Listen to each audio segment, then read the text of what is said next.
Welcome back. We're still with the Director General of the Bureau of Public Procurement. Thank you for joining us once again. Thank you. Well, just still on the issue of due processes in the procurement of services, you mentioned sanctions against those who flout the rules. How strong are these sanctions to ward away people who just are always daily tempted to do this? Yes, the law is very clear on what can happen to anybody who flouts the rule. For me as a public officer and anybody in public service, I stand to actually be dismissed from the system and then go to jail. Does that actually happen? Yeah, it does. And then go to jail for a term not less than 5 calendar years, right? Without option of fine. For this year alone? For me alone, how many cases have you had? But you know, for this year alone, we have many cases in court. But you know, as a bureau, I don't have the power to declare you guilty or not, but until the court does so. So how many cases have the court successfully? How many cases? That is part of our challenge. Some of the cases we started 7 years ago are still in the courts. And that's why part of the outcome of this exercise that the conference recommended that we must find a way of approaching the CJ and the Attorney General to see whether there could be a way of either direction practice to give accelerated attention to procurement-related issues so that we can have as much of judgment cases delivered to deepen the jurisprudence in cases relating to procurement. Because it's really frustrating to have a case last for 7 good years on simple case of complaint of abuse of a process. You see, that's where the worry is. You know, why would we have an organization like this and we go ahead to have sanctions, and if we're serious about this, there is no way to get these people, you know, to mete out adequate punishment to them. So what are we really doing? I mean, is it not a case of no matter how strong you feel about it, the legal process of hearing people out before you pass a judgment, which is a constitutional provision, must also be complied with. You have to be conscious of that. The law also has the provision for administrative sanction, which is much easier to deal with, which is what we are dealing with. Part of removing people, removing them from procuring entity, you know, transferring them out. Those ones are a daily occurrence we do every now and then. But people want, you know, Nigerians like drama. They want to see somebody arrested in court and said that, oh, he has been jailed for doing this and do that. But I don't have the power to jail anybody. I don't have the power to even to pronounce you guilty. It is only the court that can do so. And the constitutional provision is supreme to any other law that we have. And that is that you must give people fair hearing, especially on matters of criminal nature, that will take him to jail. So no matter how strong you feel about it, that constitutional provision still has to be, takes precedence over other laws of the land. So what was the outcome of the conference on the issue of non-completion of contracts? We have that, you know, very often. Everybody noted that, and we also noted that part of it was perhaps a lot of things that have been identified in the past, perhaps non-payment of contractors as and when due, awarding contracts when the designs have not been completed, which has led the federal government through Mr. President's directive to issue instructions that no contract will be awarded except if all the final designs have been completed. In the process, you were able to have a holistic idea of how much it's going to cost and how long, and appropriate funds appropriately for them. But in trying to do the appropriation, you know, the executive arm has no supreme authority over that. You have the other arm of government that appropriates funds. So working together, really, put together all these issues. If you don't pay a contractor for his certificates, it will be fair for you to expect him to conclude and finish the job.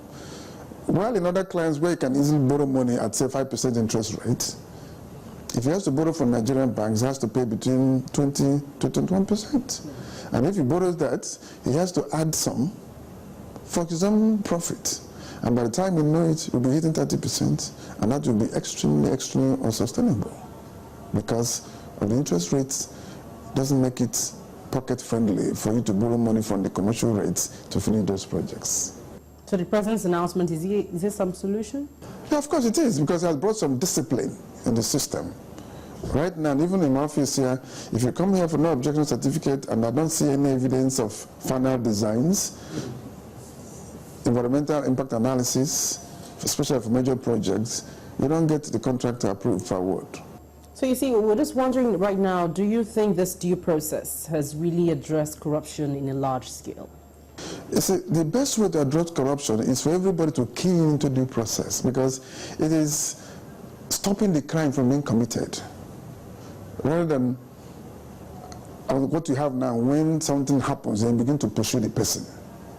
It's like in medicine, you want to do preventive medicine rather than curative medicine.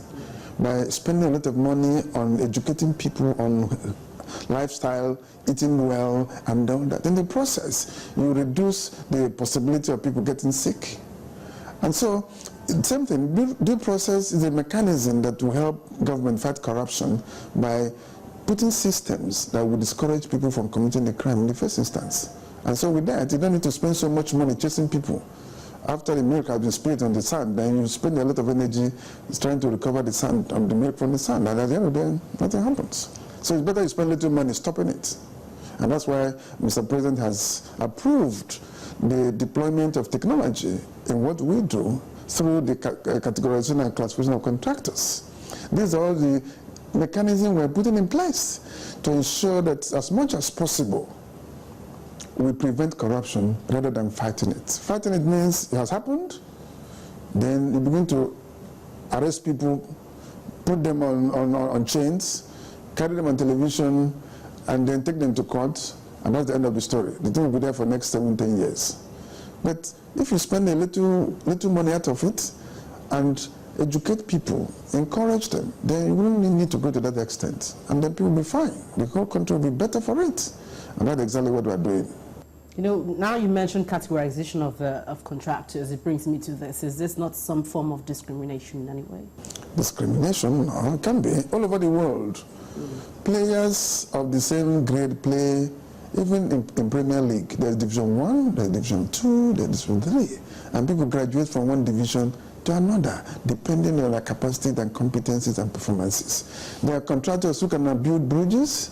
There are contractors who can build 10-story building. There are those who can build only 1-story building. There are those who can build 5-story building. So we want to put those who are in one category and one particular class to compete. And we're not having round pegs and square holes. Great. We're not? No, we had them, and this exercise will make sure we are trying to have the round peg in round holes and square pegs in square holes. So in the next few years, what should Nigerians be looking forward to concerning procurement of services? I've seen in the next few years a system where procurement officers will stand up to the legal provisions of their states or the federal government and tell whoever is involved that, sorry, I can't do this because it's against the provisions of the law.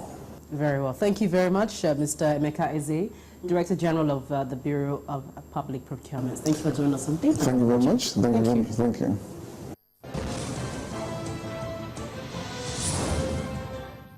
Well, thank you very much for all your views and comments as always. I will take a few of them, starting from this one from Alkali Maman. It says, the declaration of the president was not a glorious occasion.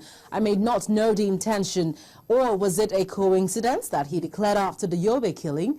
It was morally wrong for him to declare a day after the killing. As for the Almajiri school system, our people are not learning anything. Well, Ademola Adele here is asking, how would you honestly propose a way out of this current security situation? It's an unconventional war.